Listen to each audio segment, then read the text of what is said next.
It's been a while since I talked. I've been through a lot in these past few years, and I never wanted anyone to really know. I hardly ever talked about it with anyone. I just kept to myself. Life has a funny way of reassuring me and confirming I'm on the right track.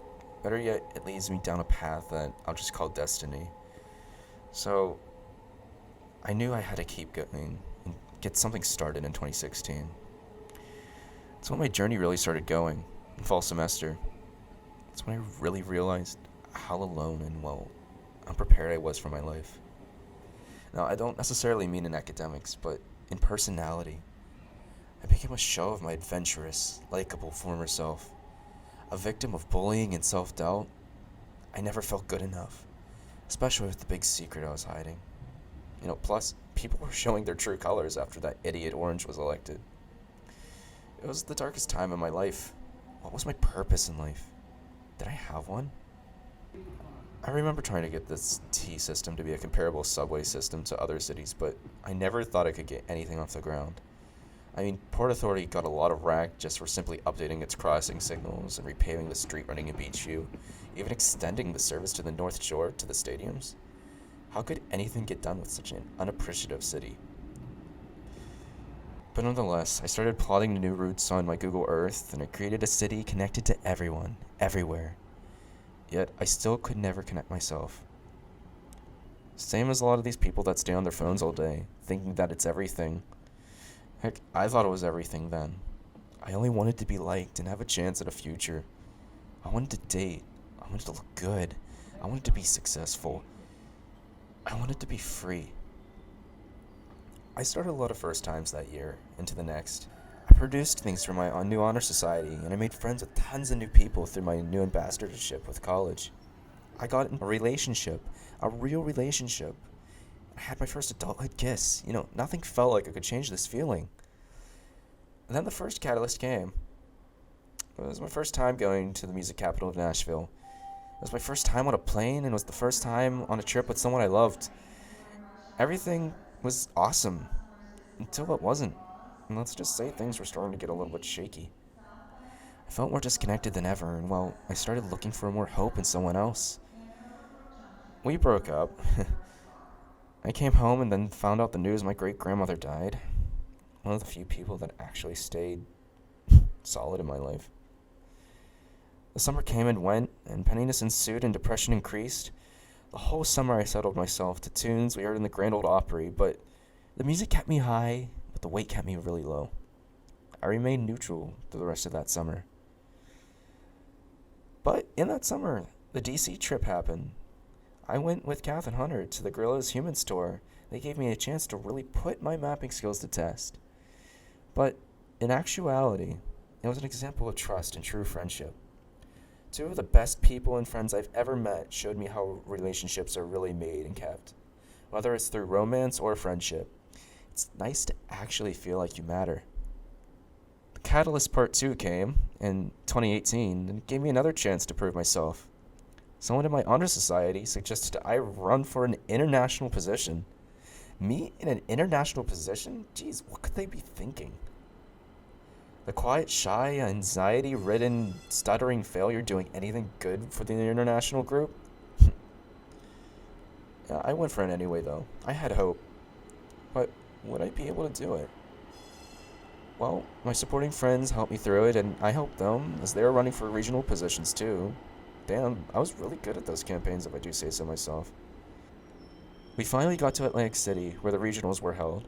My friends won their positions, and I got to make my first appearance as a candidate for International Vice President for Division 1. How do you think that went? Rosing on stage and going on about stuff unwritten on the cards was a total nightmare. Still, I kept on. We finally made it to Kansas City, and the PTK Party of the Century. Would I be able to make it through this grueling voting process, getting selected to lead an international group of people? I met with so many people those few days, and explored the city's beautiful sights along its streetcar system. I finally thought I was connecting and being a strong leader, but I didn't end up winning. Still, look at that campaign though. Designed completely by me, jeez. And look where I went. You're traveling around, Dill. In that phase of my life, I won't lie, was another down period I had over the summer. Why didn't I win? Wasn't I good enough still? Was the advice given to me not working? Faking it until I make it. It was all too much. I didn't want to return to the bottom like in the winter of 2016. It was time that I actually accepted myself for who I was and crafted myself into the best me that I could be. But where would I start? I started dressing how I wanted to dress, and I created a demeanor about myself. But I just wanted to be somebody in this big, confusing world of people. This summer was my first time in my main multi-branched leadership position, and I was president of my honor society. I could surely get stuff done in this position at least. Little did I know this would be the most challenging position of my life. I had a tough team. They were all hardworking, but knew with a very vague direction, and an idea of what was expected of them. I didn't even know what was expected of me, to be honest. Then the secret world of recycling came, the big project. It's time to put my skills to the test and show how my video skills were, with my urge to help others at the stake. With the help of many people, we successfully created a script to match the research we discovered, and how could we get people to recycle more? With the help of everyone, one person in particular stuck out though. Most of you know her by now. She's Cass. You don't get a lot of additional chances in life, so I wanted to see what life could offer with her. Little did I know she would be possibly one of the best catalysts I'd ever needed, let alone the friend I needed. Within our friend groups, we went out to a midnight showing of Rocky Horror Picture Show, amongst other things, but one thing stood out in particular. She was one of the few that actually got me. It turns out there were a lot of issues that she struggled with too. And so, throughout our friendship, we ended up being a support group for each other in our lives and building each other up. Everyone else noticed too, our inseparability. And it's been a running theme between us of how we're always dating, according to everyone else at least. And that ended up being fun, We basically were dating for a while. Touring Pittsburgh, seeing the sights of the city, and shopping like crazy on some new clothing. We were really feeling ourselves. We both had someone that we could trust and understand and vibe and do all kinds of stuff with. We had a vision of what a real relationship could be. The other problem was, though, I wasn't exactly interested in her as a soulmate, though. But I did know that I wanted her in my life. Cass is such a strong, resilient, and beautiful woman. Even after all my antics, she still stuck around. Regarding the case of us being toxic or not toward each other, I know we aren't. We just need someone that we can trust. Nonetheless, there is always another overarching problem, and that spanned all of this, and well, there's no other way to say it. I'm bisexual. And right now I'm proud to say it. It was one of the biggest things that Cass helped me through, and I hated myself before. Thanks to the area I grew up in, I was always made to feel like it wasn't right, even ever since elementary school. I'm allowed to like girls and guys. I had to learn to love myself, and loving myself involved getting to know myself. So, yeah, that's pretty much roughly what I've been up to the past 4-ish years, and I'd say I've reached my goal of becoming the best me I can. Well, at least I'm in the process of doing it. That's what life is anyway.